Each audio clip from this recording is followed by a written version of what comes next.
E aí, trazendo essa outra pergunta, né? Adapta ou não adapta para essas crianças de altas habilidades? Adapta. A gente precisa olhar para eles, né?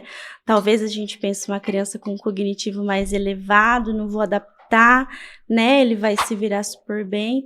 Não, a gente precisa olhar para ele, a gente precisa adaptar. Por quê? Porque às vezes a gente já viu casos de crianças com altas habilidades e que tem aversão da escola. Ou lá, pequenininha, começou a ler, muito novinha, antes da fase de alfabetização, chegou na fase de alfabetização, criou aversão da escola, ou começou a aparecer dificuldades. Por quê? Porque não foi adaptado esse conteúdo, então começou a se tornar desmotivador para ela, né? Então, sim, a gente precisa olhar para essa criança, precisa adaptar esse conteúdo.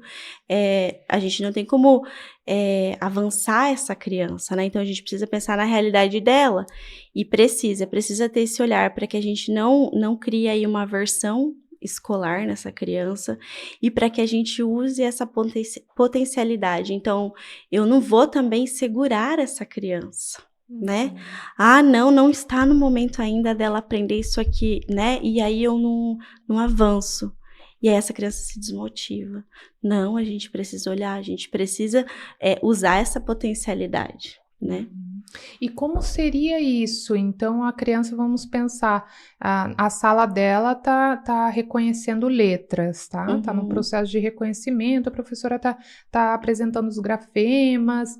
No entanto, essa criança já está lendo palavras. Uhum. Então, seria isso? Eu vou adaptar algumas atividades com leituras de palavrinhas, essa troca, essa construção com a professora que vocês fazem? Isso, essa troca, essa construção, e aí a gente usa dessas atividades também para inserindo outras coisas, porque, por exemplo, essa criança está lendo, né, ali, as outras crianças estão reconhecendo, conhecendo as letrinhas, elas estão conhecendo as letrinhas, mas elas estão conhecendo os sons, então aqui essa criança está lendo, será que ela sabe o que ela está lendo? Né? Então, às vezes a gente não vai avançar para ensinar ela a ler uma frase, então ela leu ali a palavra bola, e aí, será que ela sabe de fato o que é a bola? E aí a gente pensa em atividades que a gente usa desse recurso que a criança já tem, que é a leitura, e vai inserindo aos pouquinhos, ampliando essas dificuldades para que elas fiquem enganjadas ali, né, nas atividades, né? Então, pensando nessa perspectiva, a criança está reconhecendo o som da letra e ela está visualizando a letra, essa outra está lendo, mas ela está entendendo o que ela está lendo, ela também está visualizando, e o processo é parecido, né? Mas a gente está pensando exclusivo, individual, né? Pensando nesse individualismo dessa criança, né? E lembrando que no autismo nós podemos ter essa memorização, né? Inicial. Então, os pais, por vezes, veem, olha, já está lendo a palavra, mas foi uma mera memorização, que é um processo importante também, mas ele está memorizando. Então, que traz uma conexão excelente com o que você fala. Será que, de fato, ele está fazendo uma leitura funcional, com entendimento, ou ele só está replicando, né? Uma memorização do que ele já viu, palavras que ele vê no cotidiano, né?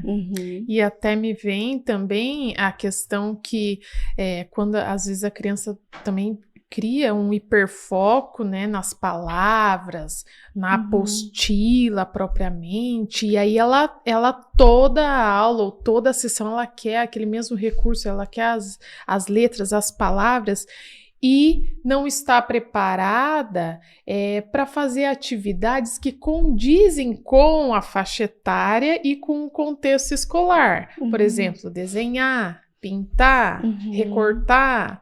E aí ela começa a ficar, se na área clínica você também não trabalhar essas atividades, lá no contexto da escola, ela não vai estar participativa. Porque a hora que a professora falar das letrinhas, ela tá ali, mas a hora que trouxer uma pintura, um desenho, um recorte, ela não vai. Aí aparecem os comportamentos, ela foge da sala, ou coisas assim, né? Então, o quanto o olhar clínico precisa transcender nesses aspectos, o que ela precisa também desenvolver, além do reconhecer, das letrinhas, para que ela esteja participativa ali nas atividades, na roda do conto, da história, recortando, pintando e desenhando.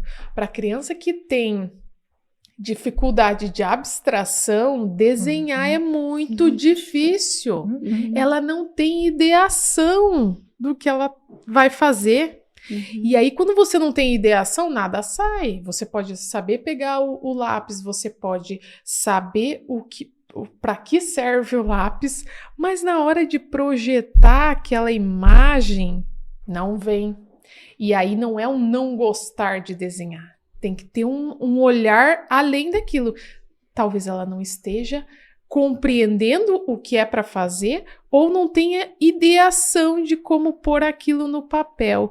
Então, desenhar é muito importante. Desenvolve todas essas áreas, pintar, recortar. Então, são atividades importantes, por isso que elas estão tão presentes, né, no ensino primário ali, porque elas vão dando base para a complexidade que vai vir depois.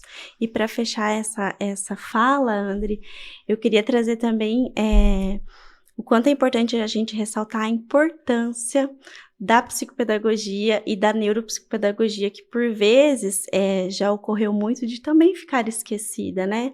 Então, para que eu preciso desse psicopedagogo, desse neuropsicopedagogo para essas crianças? É de extrema importância, né?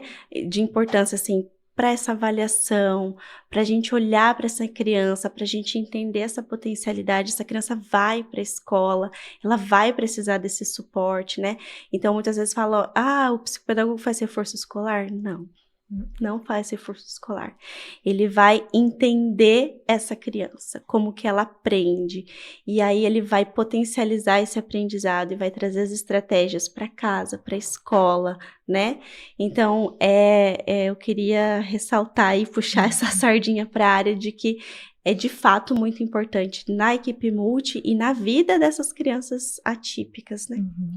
O que difere, né, muito o olhar só pedagógico, o olhar da psicopedagogia com a neuropsicopedagogia tem um olhar clínico também, né? Às vezes os pais perguntam, deve ser uma dúvida dos pais que estão acompanhando, mas pode ser só o pedagogo que faz o reforço escolar? E tá aí, né? Claro que auxilia também, né? É importante, no entanto, para que tenha esse olhar clínico dentro do transtorno, a criança precisa ser olhada como um todo. Tá aí, um fechamento essencial.